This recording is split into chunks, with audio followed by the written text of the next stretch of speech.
웬만한 코인점 한다는 사람들, 심지어 제우스 홀더조차 잘 모르는 숨겨진 알파가 아직 남아있습니다. 바로 이야기지요. 블록체인 역사상 가장 강력한 팬덤을 가진 코인 두 가지를 생각해 봅시다. 비트코인 맞습니다. 그 다음은요. 이더리움을 생각하셨나요? 뭐 그것도 맞긴 한데요. 형이 생각하고 있었던 건 이더리움이 아닙니다. 그럼 뭐냐고요? 하하, 두말할 거 없이 솔라나죠. 오늘 이야기하려고 하는 프로젝트는 이 두 가지 코인, 솔라나와 비트코인과 밀접한 연관을 가진 그런 프로젝트입니다. 여러분도 아시다시피 비트코인은 디지털 금으로 불리며 아주 보안이 뛰어나지만 그 특유의 확장성 한계 때문에 활용하기가 매우 어렵다는 단점이 있죠. 반면 솔라나는 어마어마하게 빠른 속도와 저렴한 비용이라는 큰 강점이 있지만 이더리움 및 비트코인과 체인이 다르다 보니 약간은 동떨어진 느낌이 있었더랍니다. 이 두 개를 섞으면 참 좋을 텐데 라는 생각 바로 드시죠? 맞습니다. 딱 그런 프로젝트가 나타났으니 바로 비트코인과 솔라나를 이어주는 교량 역할을 하겠다는 야심찬 출사표를 던지며 등장한 제우스 네트워크 되시겠습니다. 오늘은 제우스의 탄생 배경과 성장, 비전, 전망까지 한번 알아보는 시간을 가져보겠습니다. 준비되셨나요? 그럼 출발해 보도록 합시다. 고고고!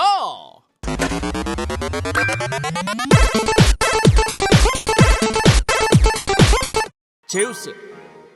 인트로에서 설명했듯 이 제우스는 마치 견우와 직녀처럼 멀리 떨어져 있던 비트코인과 솔라나 생태계를 연결하고자 하는 목표를 가진 프로젝트입니다.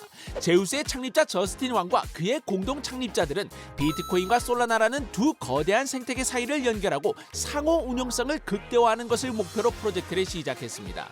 단순히 솔라나로 비트코인이라는 자산을 옮기는 것에 그치지 않고 솔라나 SVM의 장점을 그대로 가져가면서도 비트코인의 거대한 유동성으로 수익 창출을 할 수 있도록 하겠다는 것이었죠. 한마디로 솔라나를 일종의 비트코인 레이어 2처럼 써보면 어떨까 하는 아이디어를 떠올린 것인데요. 이런 설레는 비전에 과연 우리의 가슴만 반응했을까요? 당연히 업계 큰손들도 관심을 보이지 않을 수 없었더랍니다. 솔라나의 대장 아나톨리 야코벤코와 비트코인 레이어 2 프로젝트 스택스의 연예인 무니브 알리도 관심을 보이며 엔젤 투자자로 참여합니다. 이외에도 쟁쟁한 VC들로부터 상당한 투자를 유치하는 데 성공하는데요. 메커니즘 캐피탈의 리드 아래 스파르탄 그룹, 애니모카 벤처스 등 유명 글로벌 VC들이 제우스에 투자하며 총 800만 달러의 자금을 투자받았다. 이 말씀 더하여 OKX 벤처스도 아차 싶었는지 뒤늦게 비공개 투자로 뛰어들었죠. 짱짱한 뒷배경을 보면 예상할 수 있듯 제우스의 데뷔 무대 또한 화려했습니다. 제우스는 그 당시 솔라나의 가장 핫한 프로젝트였던 주피터의 첫 번째 런치패드 LFG 런치패드에서 당당히 1위를 차지하며 제우스 토큰을 출시합니다. 이건 뭐랄까, 마치 내 아이돌에게 투표하는 프로듀스 101처럼 데뷔하길 바라는 솔라나 생태계 프로젝트에 투표하는 솔라나 101에서 1등으로 데뷔한 거라고 할 수 있죠. 이를 통해 제우스는 시작부터 수많은 솔라나 생태계 지지자들에게 눈도장을 쾅 찍으며 단숨에 시장의 주목을 받는 솔라나 생태계의 기대주 반열에 오르게 됩니다. 제우스의 핵심은 솔라나에서 쓸 수 있는 가장 안전한 비트코인 GBTC라고 할 수 있습니다. 제우스는 솔라나 가상머신 위에 제우스만의 시스템인 제우스 레이어를 구축하여 솔라나를 기반으로 하는 GBTC를 발행합니다. 다른 비트코인 랩핑 솔루션인 랩트 BTC나 코인베이스의 CBBTC와 별 차이가 없는 것 아니냐고요? 천만의 말씀 만만의 콩떡. CBBTC나 랩트 BTC 같이 중앙화된 랩핑 비트코인은 명확한 관리 주체가 존재하기 때문에 만약 그 관리 주체가 나쁜 마음을 먹거나 실수로 보안 관리에 실패하기라도 한다면 어마어마한 문제가 발생하게 되죠. 심지어 일부 비트코인 랩핑 프로젝트들은 비트코인 준비금이 투명하게 공개되어 있지 않기도 합니다. 이전 FTX 파산 사태를 떠올려 보시면 그 리스크가 실제로 얼마만큼일지 감이 오실 겁니다. 당시 솔라나 생태계의 큰 후원자였던 FTX가 파산하자 중앙화 랩핑 비트코인인 솔렛 BTC가 직접적인 타격을 받아 가격이 거의 휴지 조각이 된 아주 소름 끼치는 사건이 있었죠. 하지만 제우스가 GBTC를 발행하는 방법은 일반 랩핑 솔루션과는 조금 차이가 있습니다. 유저 A가 자신의 비트코인 지갑에 있는 BTC를 솔라나에서 사용하려고 합니다. 유저가 비트코인 네트워크 상에서 BTC BTC를 예치하면 유저의 지갑에서 BTC가 제우스의 핫 리저브에 들어오고 제우스 노드 오퍼레이터가 해당 비트코인에 대한 락업을 제한합니다. 이 제한에 대해 제우스 노드 가디언들이 승인 및 서명을 하면 이 BTC는 콜드 리저브, 쉽게 이야기하면 완전 안전한 투명 금고로 들어가게 됩니다. 그 다음 솔라나 네트워크에서 콜드 리저브로 들어간 BTC만큼 GBTC가 새롭게 발행되고 유저가 이를 클레임할 수 있게 되는 것이죠. 쉽게 말해 제우스는 비트코인 네트워크의 BTC를 100% 안전하게 보관하고 딱 그만큼의 GBTC를 솔라나 네트워크에 투명하게 발행해 보안을 유지한다는 말씀. 뿐만 아니라 이 모든 환경이 온체인상에 기록되어 사용자들은 제우스 스캔을 통해 얼마만큼의 GBTC가 발행되었는지 한눈에 확인할 수 있지요. 이렇게 안전한 GBTC를 어디서 민팅할 수 있느냐? 바로 제우스의 대표 디앱인 아폴로에서 할 수 있습니다. 신들의 왕 제우스의 아들 중 태양신 아폴로의 이름을 붙인 것으로 보아 이 아폴로에 대한 제우스 팀의 자신감이 느껴지지 않나요? 최근 아폴로 메인넷이 출시되면서 이제 누구나 GBTC를 바로바로 입출금할 수 있게 되었습니다. 더 나아가 GBTC를 통해 수익을 창출할 수 있도록 여러 솔라나 메이저 프로젝트들과 깐부를 맺고 열심히 사용처를 늘려가고 있습니다.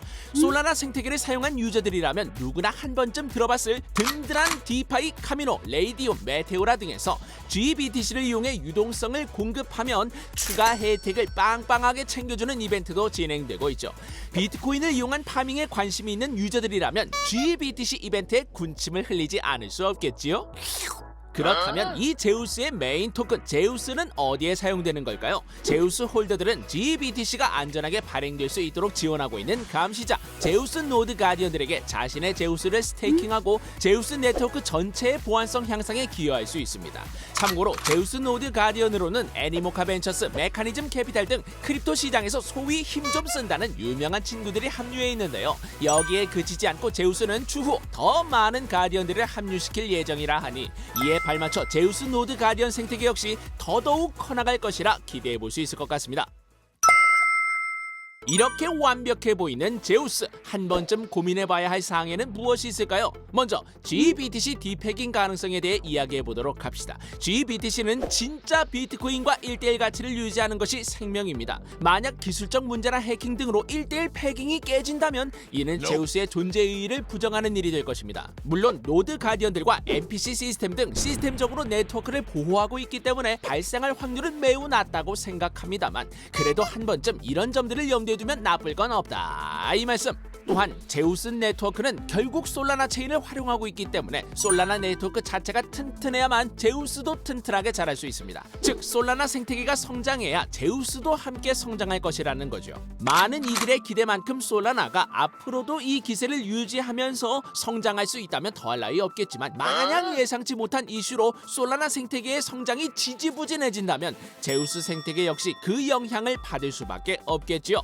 참고로 제우스는 솔라나 생태계의 기대주로 손꼽힘에도 불구하고 아직 국내 거래소 중 상장된 곳은 코인원뿐이고 업비트나 빗썸은 아직인 상황입니다. 접근성 측면에서 아쉽다는 생각이 들기도 합니다. 하지만 아폴로 메인넷이 이제 막 시작했고 제우스 노드 가디언 제도도 천천히 확대되고 있는 만큼 솔라나에서 제대로 한 자리를 톡톡히 해낼 경우 국내 대형 거래소 상장도 가능하지 않을까라고 생각해 본다면 대형 호재가 아직 남아있는 프로젝트라고도 볼 수 있겠네요. 이상으로 제우스에 대한 설명이었습니다. 여기까지 영상을 시청해주신 블록위키 찐팬을 위한 특별한 선물, 웬만한 코인 좀 안다는 사람들, 심지어 제우스 홀더조차 잘 모르는 숨겨진 알파가 아직 남아있습니다. 바로 아폴로의 거버넌스 토큰인 아폴로 토큰 이야기지요. 아폴로의 독스를 살펴보면 이 아폴로 토큰에 대한 언급이 있는 것을 확인할 수 있습니다. 곧 아폴로에서 포인트 프로그램을 시작할 예정이라고 하는데 이거 어디서 달콤한 에어드랍 냄새가 풍기지 않나요? 거기에 더해 아폴로 이외에도 솔라나 네이티브 비트코인과 관련된 디앱을 3개나 더 출시할 예정이라는 소식까지 들려오고 있습니다. 즉 아폴로 외에도 추가적인 에어드랍 기회가 있을 수 있다는 말씀. 이런 점만 보더라도 제우스 팀이 보기 드문 진짜 열이라는 프로젝트라는 점은 확실한 것 같습니다. 이번엔 아르테미스, 헤르메스, 아테나? 형은 실제로 열심히 뭔가를 만들어내고 있는 프로젝트에 투자하는 것이 마음이 편한 일이라고 늘 생각하고 있기에 제우스 네트워크가 어떻게 성장해 나갈지 계속 주목해 볼 생각입니다. 오늘은 비트코인 온 솔라나, 비트코인과 솔라나 생태계를 연결하는 제우스 네트워크에 대해 알아보았습니다. 모쪼록 잠깐 멈칫하고 있는 것 같은 솔라나 생태계의 부흥을 기원하며 오늘 영상 마치겠습니다. 그럼 오늘도 한번 외쳐봅니다. 제우스 가자!